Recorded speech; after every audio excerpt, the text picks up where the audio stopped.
9ാം ക്ലാസ്സിലെ SCERT social science പാഠഭാഗത്തു നിന്നുള്ള ക്വസ്റ്റ്യൻസാണ് ഇന്നത്തെ മോക്ക് ടെസ്റ്റിൽ ഉൾപ്പെടുത്തിയിട്ടുള്ളത്. ചാപ്റ്റർ 8 തെരഞ്ഞെടുപ്പും ജനാധിപത്യവും, ചാപ്റ്റർ 9 നല്ല നാളേക്കായി.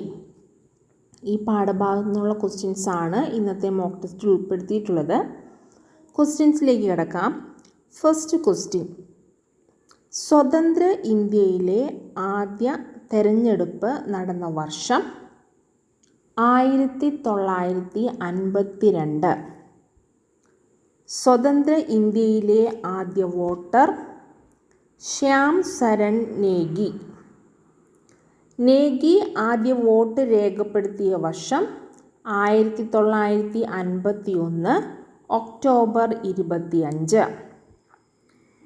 സമുദ്രനിരപ്പിൽ നിന്ന് 2759 മീറ്റർ ഉയരത്തിൽ എപ്പോഴും മഞ്ഞു വീണുകൊണ്ടിരിക്കുന്ന കിനാറിൽ 6 മാസം മുൻപ് തെരഞ്ഞെടുപ്പ് നടത്താൻ സർക്കാർ തീരുമാനിച്ചതിൻ്റെ ഫലമായാണ് 1951 നേഗിക്ക് ആദ്യ വോട്ട് രേഖപ്പെടുത്തുവാൻ കഴിഞ്ഞത്.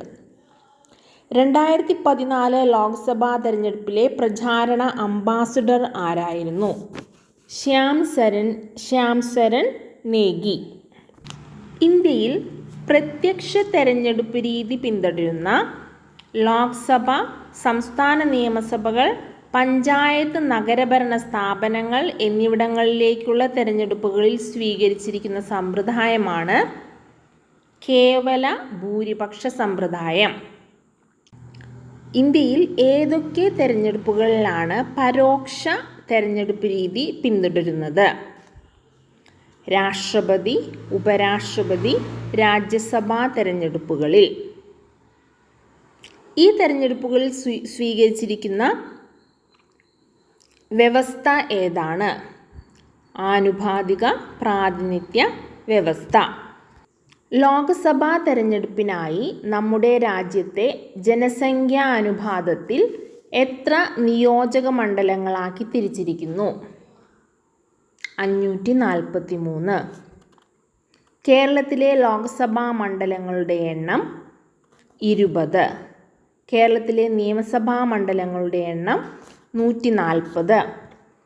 ലോക്സഭയിൽ പട്ടികജാതിക്കാർക്ക് സംവരണം ചെയ്തിരിക്കുന്ന സീറ്റുകളുടെ എണ്ണം 84. ലോക്സഭയിൽ പട്ടികവർഗക്കാർക്ക് സംവരണം ചെയ്തിരിക്കുന്ന സീറ്റുകളുടെ എണ്ണം 47. ജാതി, മത, വർഗ, ഭാഷ, ലിംഗ, പ്രദേശ വ്യത്യാസങ്ങളില്ലാതെ പ്രായപൂർത്തിയായ എല്ലാവർക്കും തെരഞ്ഞെടുപ്പിൽ വോട്ട് ചെയ്യാനുള്ള അവകാശം അറിയപ്പെടുന്നത് സാർവത്രിക പ്രായപൂർത്തി വോട്ടവകാശം. സാർവത്രിക പ്രായപൂർത്തി വോട്ടവകാശത്തെ പരാമർശിക്കുന്ന ഭരണഘടനാ അനുച്ഛേദം 326.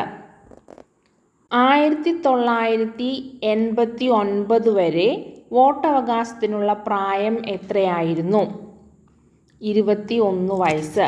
വോട്ടിംഗ് പ്രായം 21 നിന്നും 18 വയസ്സായി കുറച്ച ഭരണഘടനാ ഭേദഗതി 1989 61ാം ഭരണഘടനാ ഭേദഗതി. ഇന്ത്യയിൽ നിലവിൽ വോട്ടവകാശത്തിനുള്ള കുറഞ്ഞ പ്രായം 18 വയസ്സ്. വിവിധ തെരഞ്ഞെടുപ്പുകളിൽ മത്സരിക്കുന്നതിനുള്ള പ്രായപരിധി. രാഷ്ട്രപതി തെരഞ്ഞെടുപ്പിൽ മത്സരിക്കാൻ 35 വയസ്സ് പൂർത്തിയായിരിക്കണം. ഉപരാഷ്ട്രപതി തെരഞ്ഞെടുപ്പിൽ മത്സരിക്കാൻ 35 വയസ്സ് പൂർത്തിയായിരിക്കണം. രാജ്യസഭാ തെരഞ്ഞെടുപ്പിൽ 30 വയസ്സ്. ലോക്സഭാ തെരഞ്ഞെടുപ്പിൽ 25 വയസ്സ്. സംസ്ഥാന നിയമസഭാ തെരഞ്ഞെടുപ്പിൽ 25 വയസ്സ്. നഗരസഭകളിലും പഞ്ചായത്തുകളിലും 21 വയസ്സ് തികഞ്ഞിരിക്കണം. നിലവിൽ മുഖ്യ തെരഞ്ഞെടുപ്പ് കമ്മീഷണർ ഉൾപ്പെടെ തെരഞ്ഞെടുപ്പ് കമ്മീഷനിലെ അംഗങ്ങളുടെ എണ്ണം 3. മുഖ്യ തെരഞ്ഞെടുപ്പ് കമ്മീഷണറെയും മറ്റു കമ്മീഷണർമാരെയും നിയമിക്കുന്നത് രാഷ്ട്രപതി. ഇന്ത്യയിലെ ആദ്യ മുഖ്യ തെരഞ്ഞെടുപ്പ് കമ്മീഷണർ സുകുമാർ സെൻ. 1990കളുടെ അവസാനത്തിൽ തെരഞ്ഞെടുപ്പ് കമ്മീഷൻ ഇലക്ട്രോണിക് വോട്ടിംഗ് മെഷീൻ അവതരിപ്പിച്ചു. ഇന്ത്യയിൽ ആദ്യമായി ഇലക്ട്രോണിക് വോട്ടിംഗ് മെഷീൻ ഉപയോഗിച്ച് തെരഞ്ഞെടുപ്പ് നടന്ന സ്ഥലം കേരളം. പഞ്ചായത്ത് നഗരഭരണ സ്ഥാപനങ്ങളിലേക്കുള്ള തിരഞ്ഞെടുപ്പിന് നേതൃത്വം വഹിക്കുന്നത് സംസ്ഥാന തിരഞ്ഞെടുപ്പ് കമ്മീഷൻ. എല്ലാ സംസ്ഥാനങ്ങളിലും സംസ്ഥാന തിരഞ്ഞെടുപ്പ് കമ്മീഷൻ രൂപീകരിക്കാനിടയായ ഭരണഘടനാ ഭേദഗതി 73-74. തെരഞ്ഞെടുപ്പിൽ മത്സരിക്കുന്ന എല്ലാ സ്ഥാനാർത്ഥികളെയും തിരസ്കരിക്കാനുള്ള വോട്ടർമാരുടെ അവകാശമാണ് നിഷേധ വോട്ട് അഥവാ നോട്ട. ഒരു പ്രത്യയശാസ്ത്ര കാഴ്ചപ്പാടിൻ്റെ അടിസ്ഥാനത്തിൽ സംഘടിക്കുകയും രാഷ്ട്രീയ അധികാരം നേടുന്നതിനായി നിരന്തരം പ്രവർത്തിക്കുകയും ചെയ്യുന്ന സംഘടനകൾ അറിയപ്പെടുന്നത് രാഷ്ട്രീയ പാർട്ടികൾ. ഒരു രാഷ്ട്രീയ പാർട്ടിയെ ദേശീയ പാർട്ടിയായി അംഗീകരിക്കണമെങ്കിൽ ഏതൊക്കെ നിബന്ധനകൾ പാലിച്ചിരിക്കണം? ആ പാർട്ടി ലോക്സഭാ തെരഞ്ഞെടുപ്പിൽ പോൾ ചെയ്ത ആകെ വോട്ടിൻ്റെ 6% 4 അതിലധികമോ സംസ്ഥാനങ്ങളിൽ നിന്നായി നേടിയിരിക്കണം. കൂടാതെ 1 അതിലധികമോ സംസ്ഥാനങ്ങളിൽ നിന്നായി 4 ലോക്സഭാ സീറ്റും ലഭിച്ചിരിക്കണം. ഒരു പാർട്ടിയെ സംസ്ഥാന പാർട്ടിയായി പരിഗണിക്കണമെങ്കിൽ ആ പാർട്ടി എന്തെല്ലാം നിബന്ധനകൾ പാലിച്ചിരിക്കണം? ആ പാർട്ടിക്ക് സംസ്ഥാന നിയമസഭാ തെരഞ്ഞെടുപ്പിൽ ആകെ പോൾ ചെയ്ത വോട്ടിൻ്റെ 6% വോട്ടിൽ ലഭിച്ചിരിക്കണം. 2 സീറ്റും ലഭിച്ചിരിക്കണം. തെരഞ്ഞെടുപ്പിൽ ഒരു രാഷ്ട്രീയ കക്ഷിക്കും ഒറ്റയ്ക്ക് ഭൂരിപക്ഷം ലഭിക്കാൻ സാധ്യത ഇല്ലാത്ത സാഹചര്യങ്ങളിൽ പരസ്പരം സഹകരിക്കാൻ കഴിയുന്ന രാഷ്ട്രീയ കക്ഷികൾ ഒരു പൊതു മിനിമം പരിപാടിയുടെ അടിസ്ഥാനത്തിൽ ഒന്നിച്ചു ചേർന്ന് മുന്നണി രൂപീകരിച്ച് തെരഞ്ഞെടുപ്പിൽ മത്സരിക്കുന്നത് അറിയപ്പെടുന്നത് മുന്നണി രാഷ്ട്രീയം. മുന്നണി രാഷ്ട്രീയത്തിലൂടെ മുന്നണികൾ വിജയിച്ച് അധികാരത്തിൽ വരുമ്പോൾ രൂപീകരിക്കുന്ന സർക്കാരുകൾ അറിയപ്പെടുന്നത് മുന്നണി സർക്കാരുകൾ.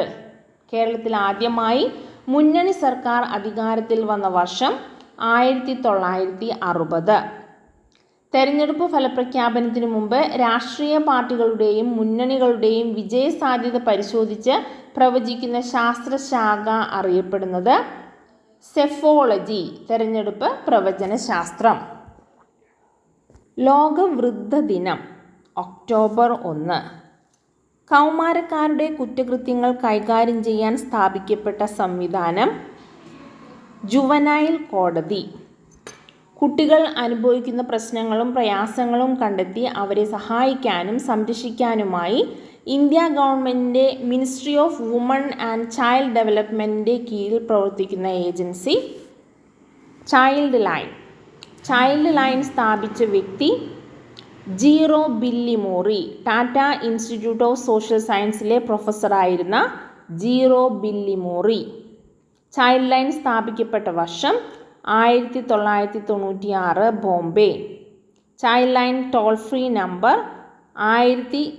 1098 അല്ല, child line toll free number 1098, 1098.